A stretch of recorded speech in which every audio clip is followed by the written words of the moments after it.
Kawuono wadwa wuoye Nyawawa. Nyawawa. Moko machando wa Nyalenda. I think Nyalenda ema en kuma Nyawawa obire mogik. Apani kiki confuse Nyawawa gi jokuoye ma Nyalenda.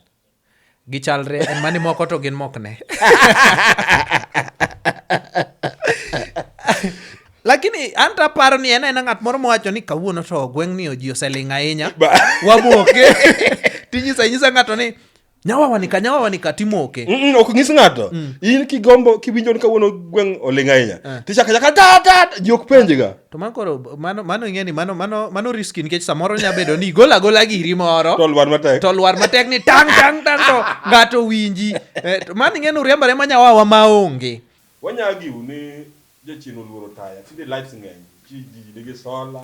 Kendo ji jodane piny mudho. Apani gibiro ga. Kata bunge mne giponde be osebet. Mano debatable nikech en Nyawawa en sound. Ok en image. Image nyaluoro light. Image to nyaluoro ni idhi nena. To sound luoro ang'o. Gimi winja ni wuono nyango wadhi ere kaka koro taya geng'e. Taya ok nya geng'e. Unless iwacho na ni disco be tinde ng'eny. Samoro gibiro ga to giwinjo ka thum ng'eny to gidhi.